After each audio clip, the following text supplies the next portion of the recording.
Hello दोस्तों, स्वागत है आप लोगों का सिविल जॉइंट में। इस लेक्चर में हम सीएपीएफ के बारे में जानेंगे। सेंट्रल आर्म पुलिस फोर्स क्या होती है, ये इसके इतिहास क्या है, इसके रोल्स क्या है और इसके अंदर मेन कौन कौन सी फोर्सेस इंडिया की आती है, तो इसके बारे में हम जानेंगे। स्टार्ट करते हैं लेक्चर। इसको सेंट्रल पुलिस ऑर्गेनाइजेशन कहा जाता है। देश की सेंट्रल पुलिस ऑर्गेनाइजेशन सीएपीएफ होती है, जो कि मिनिस्ट्री ऑफ होम अफेयर्स के अंडर में आती है।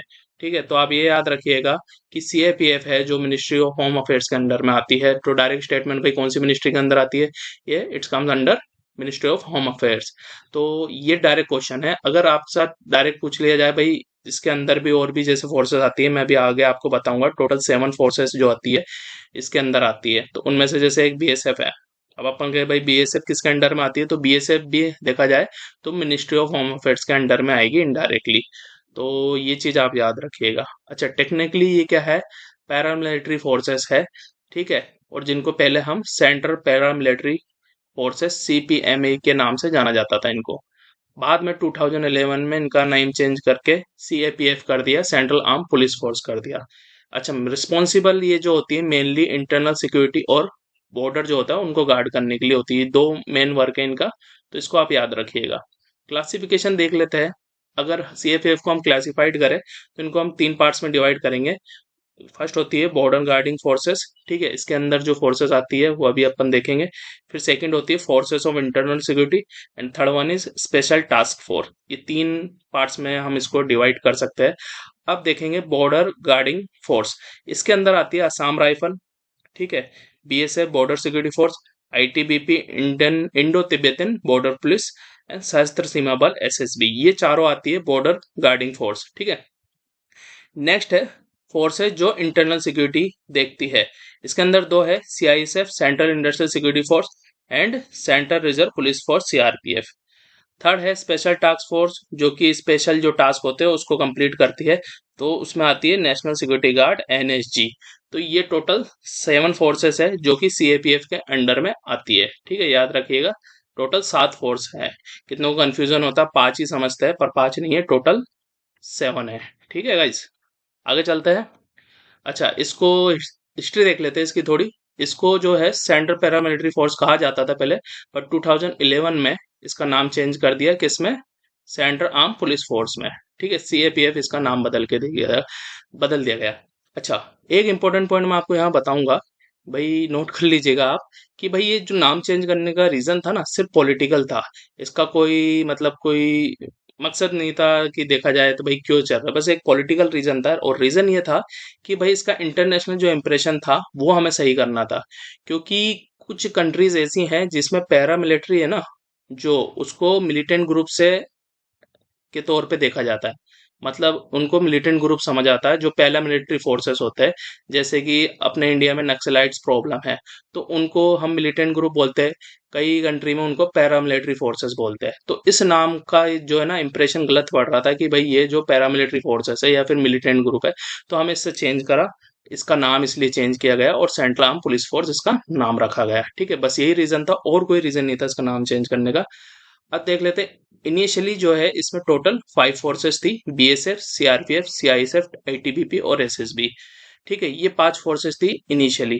तो और फिर बाद में इसको बढ़ा के जो असम राइफल है और एनएसजी है जो नेशनल अपनी सिक्योरिटी गार्ड, उनको इसमें भी ऐड कर देगा। पहले क्यों नहीं थी, क्योंकि देखा जाए तो असम राइफल जो है ना इंडियन आर्मी के ही कंट्रोल में थी। और जो एनएसजी के पर्सनल थे ना वो भी आर्मी से, और जो अदर सीएपीएफ की फोर्सेस है जैसे कि बीएसएफ, सीआरपीएफ, इनमें से आते थे, तो इनको अलग से कंसीडर नहीं किया जाता था। पर बाद में इनको अलग कंसीडर किया जाने लग गया और इनको इसके अंदर ऐड कर लिया सीएपीएफ के अंदर, तो टोटल 7 हो गई। तो अगर ये पूछा जाए भाई ओनली, या फिर है ना ऐसे करके क्वेश्चन पूछा जाए कि भाई ओनली 5 फोर्सेस है, नहीं 5 फोर्सेस नहीं है, 7 फोर्सेस है। और या फिर इसको बोल दिया जाए Assam rifle is not a part of CAPF, तो ये स्टेटमेंट भी रॉन्ग होएगी, पार्ट है सीएपीएफ का। ठीक है, ये चीजें ऐसे स्टेटमेंट बन के क्वेश्चन आ सकता है। डायरेक्ट भी पूछा जा सकता है भाई इनमें से कौन सी नहीं है, तो ये सातों आपको याद रखनी है। ठीक है, अब इनके रोल देख लेते हैं हम। अच्छा, प्राइमरी रोल जो है इनका, मेन जो रोल होता है, गार्डिंग बॉर्डर, बॉर्डर को गार्ड करना, जो कि असम राइफल, बीएसएफ, आईटीबीपी और एसएसबी करती है। अच्छा, सिक्योरिटी ऑफ सेंसिटिव इस्टेब्लिशमेंट जो होता है उसकी सिक्योरिटी देखती है सीआईएसएफ। जैसे कि मेट्रो, दिल्ली मेट्रो है, ठीक है, अ, ठीक है, दिल्ली मेट्रो जो है उसकी जो सिक्योरिटी देखती है सीआईएसएफ देखती है, ठीक है। और ये जो लोकल पुलिस है उसको असिस्ट करती है, लॉ एंड ऑर्डर के लिए हेल्प करती है उनकी। और आर्मी का हेल्प करती है काउंटर टेररिस्ट ऑपरेशन के अंदर, काउंटर नक्सल ऑपरेशन होता है उसमें हेल्प करती है। ये ज्यादातर जो ऑपरेशन होता है ये सीआरपीएफ और एनएसजी के द्वारा किया जाता है, नेशनल सिक्योरिटी गार्ड और सीआरपीएफ। अच्छा, एक चीज है, जो नेशनल सिक्योरिटी गार्ड है ना, इनको ब्लैक कमांडो, अच्छा ब्लैक कमांडो इनको कहा जाता है, ठीक है।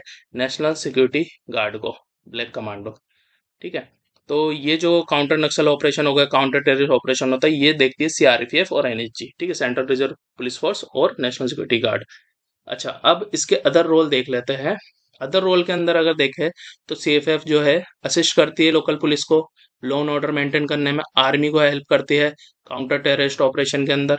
बीएसएफ जो है कि आर्मी की हेल्प इन्होंने काफी टाइम करी है, जो ड्यूरिंग एक्सटर्नल एग्रेशन जैसे कि जो वॉर होता है अदर कंट्रीज है, ठीक है, उसको हम एक्सटर्नल एग्रेशन बोलेंगे, इंटरनल एग्रेशन नहीं बोलेंगे, ठीक है। तो वॉर जैसे कि इंडो पाक वॉर हुआ, उसमें बीएसएफ ने बहुत हेल्प करी आर्मी की, है ना।